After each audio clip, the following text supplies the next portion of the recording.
Usapang pangkalusugan, ako po si Coach Christine, nag-aral ng naturopathy para sa natural na paraan ng gamutan. Paano gagaling sa natural na kaparaanan? Kung ikaw ay marami nang iniinom na mga maintenance na gamot, 5 years, 10 years, 15 years ka nang umiinom, pero hindi ka naman gumagaling para sa sakit mong high blood, mataas na cholesterol, mataas na uric acid, mataas na blood sugar, rayuma, at iba't iba pang uri ng karamdaman. Paulit-ulit ka lang umiinom ng mga maintenance mong gamot, pero wala namang nangyayari. Kaya, kung ikaw ay lagi na lang nahihirapan at paulit-ulit na lang na nararamdaman mo na sumasakit na ang dibdib mo, nagpo-palpitate ka na, pero wala namang nangyayari sa mga iniinom mong maintenance mong gamot. Kaya mas maganda na matutunan mo yung tinatawag naming 3 months program detoxification process. Ito po yung tamang dosage ng mga supplement. Kailangan lang po kasi natin na magkaroon ng guidelines. Nung unang panahon po ng Bible, ano po ba yung ginagamot noon? Di ba ang buhay ng tao umaabot ng 900 plus? Pero ngayon, ang buhay ng tao, maikli na lang. Meron pang ang doctor of medicine na inatake sa puso, 29 years old, dahil po sa pagod at puyat. So, kailangan po natin na matutunan yung tinatawag na detoxification, repairing ng cells. Pag na-repair ang cells, dun po nagiging okay yung ating katawan. Kapag ang colon mo madumi, hindi ka nagpupupo araw-araw, binabahay ng bakterya. Pag maraming bakterya, bumababa ang immune system. Pag bumaba ang immune system, kakapitan ka ng iba't ibang uri ng sakit. Lalo na kapag nagkaroon ka ng bukol. Kasi nga, kapag po ang colon natin marumi, nagkakaroon niya ng pecker rubber. Nagkakaroon ng pocket at dun po nagkikreate yung tinatawag na polyps. O lumaki siya na parang bukol. Natatabunan na yung anus, lalo na kapag ang pupo mo ay kasing nipis na lang po nitong pentel pen or ball pen or parang kambing na bilog-bilog.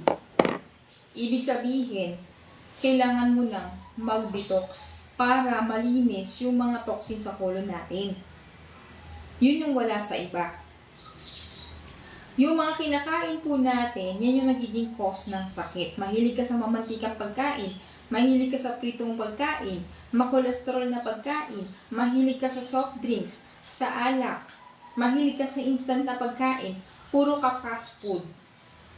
Wala nang sustansyang accumulate sa katawan mo, tapos umiinom ka pa ng maintenance na chemical din, naipon na po yan sa loob ng katawan mo.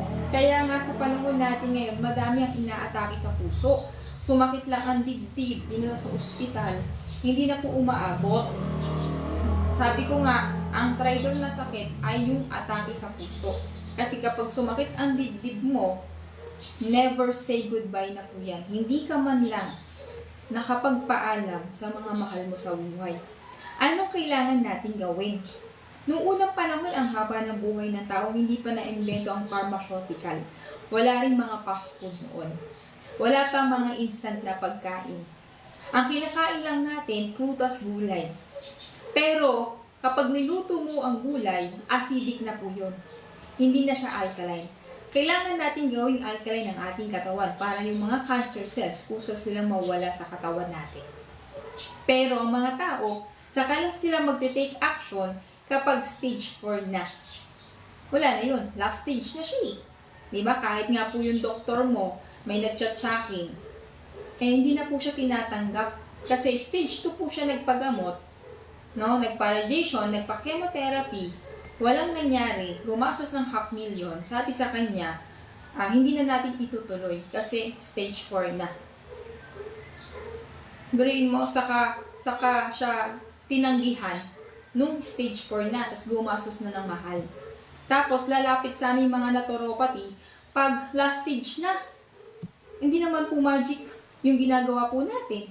Kaya nga po meron tayong program. Kailangan 90 days ka na mag-detox ka. Paano natin hahabulin yan?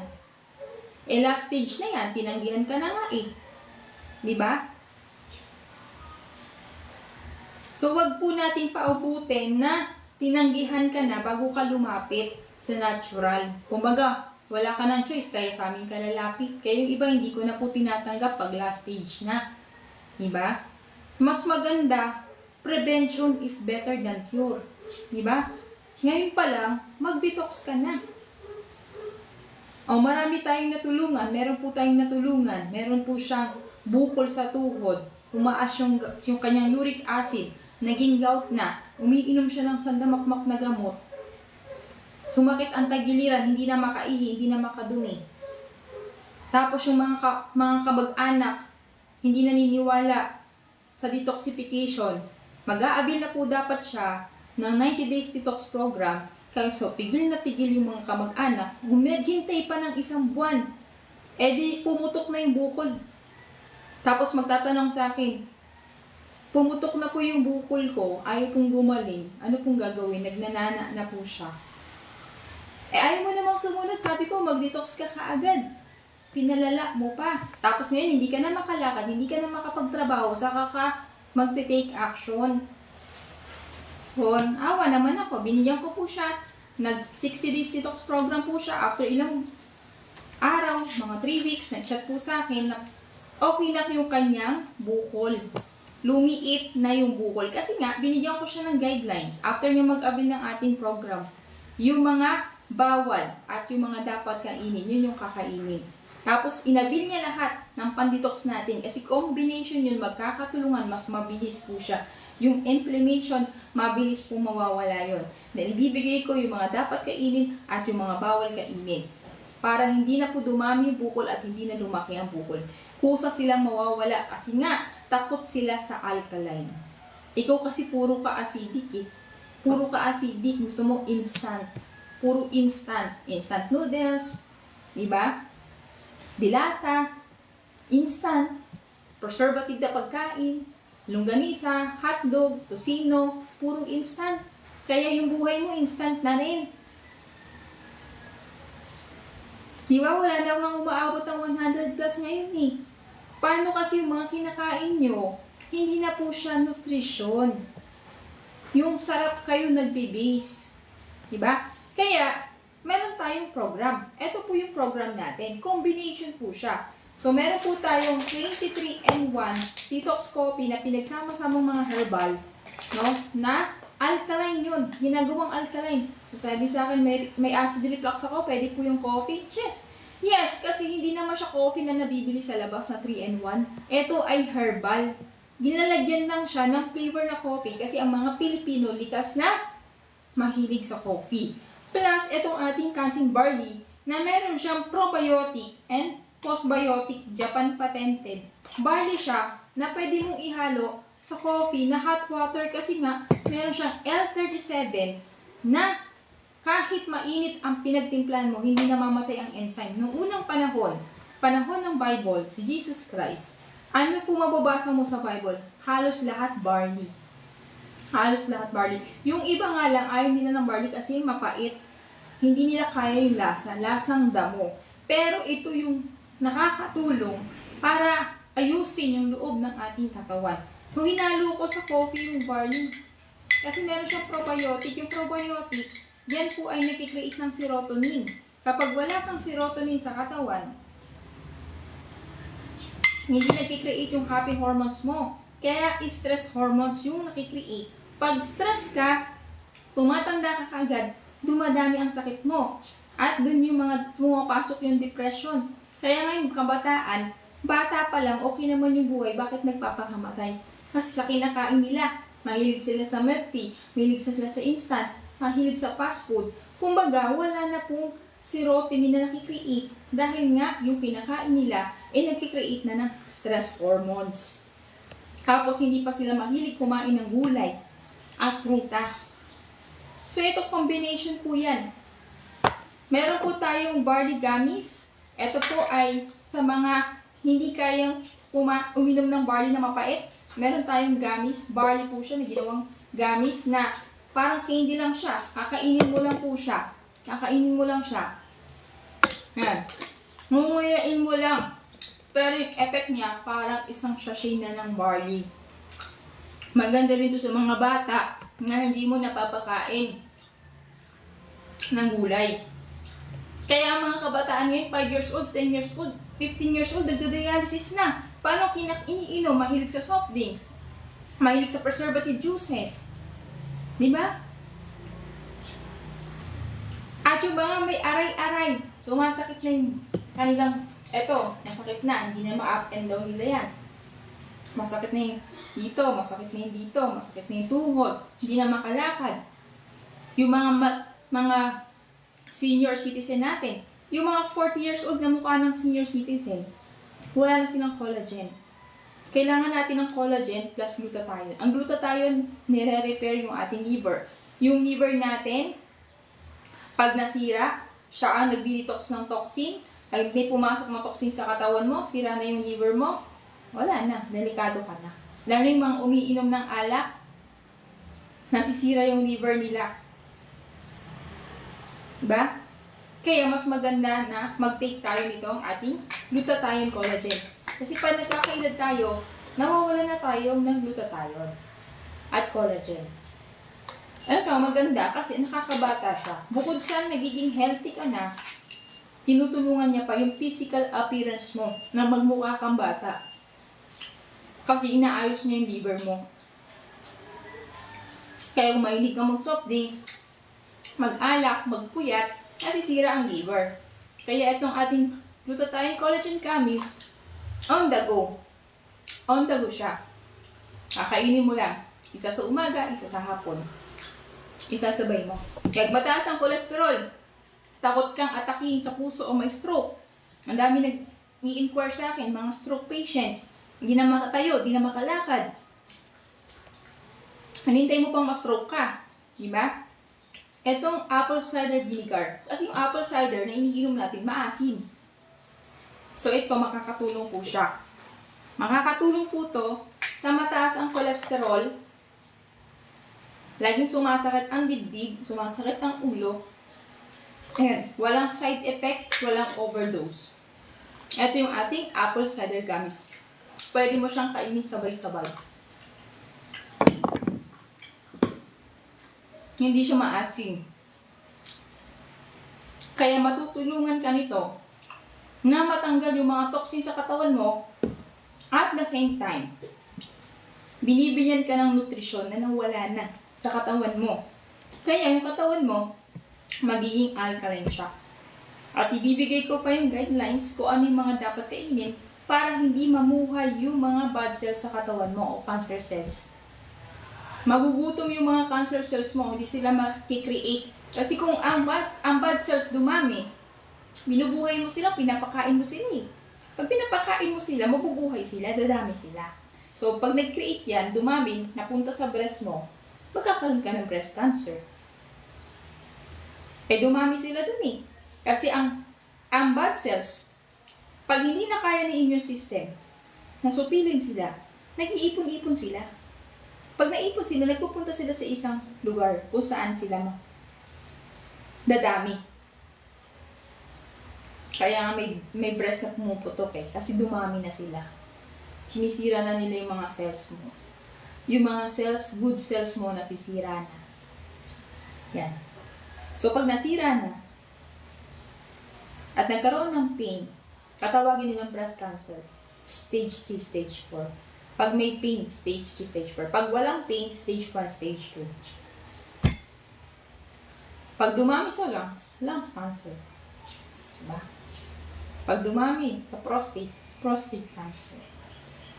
So, anong kailangan natin gawin? Gutumin natin sila. Kaya nga meron tayong 90 days detox program.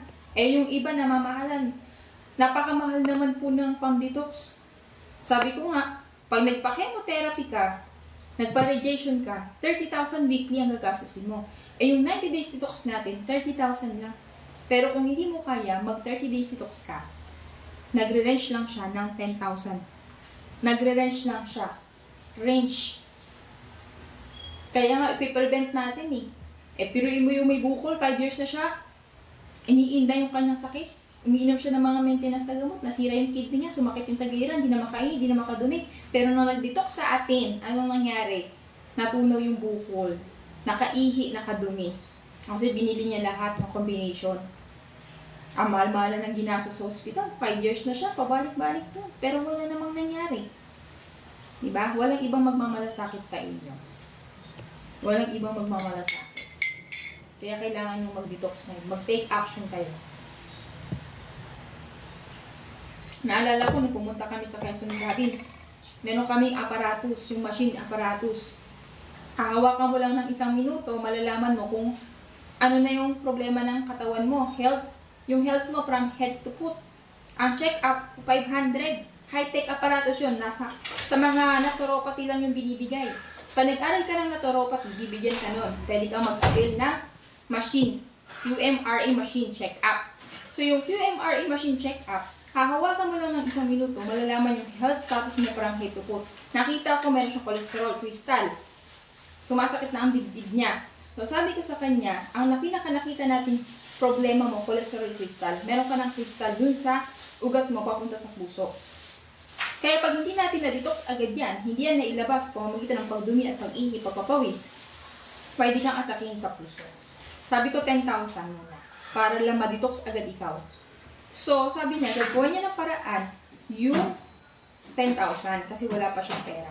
So, nakaluwas na kami ng Manila. Nakaluwas na kami. After 3 days, may tumawag sa akin, kapatid niya. Akala ko naman mag-a-avail na ng pandetox. Binalita sa akin, inatake agad. Dinala sa ospital, hindi na daw umabot. Pero yun mo yun, nag-aalaga po kasi siya ng asawa niya na stroke. Sa puyat, sa pagod, tapos yung kinakain niya, hindi pa maganda, tapos hindi agad siya nakapag-detox. Ganun po talaga ang nangyayari. Kaya nga sabi ko, pag may nararamdaman na sumasakit na ang dibdib, huwag mong babaliwalain.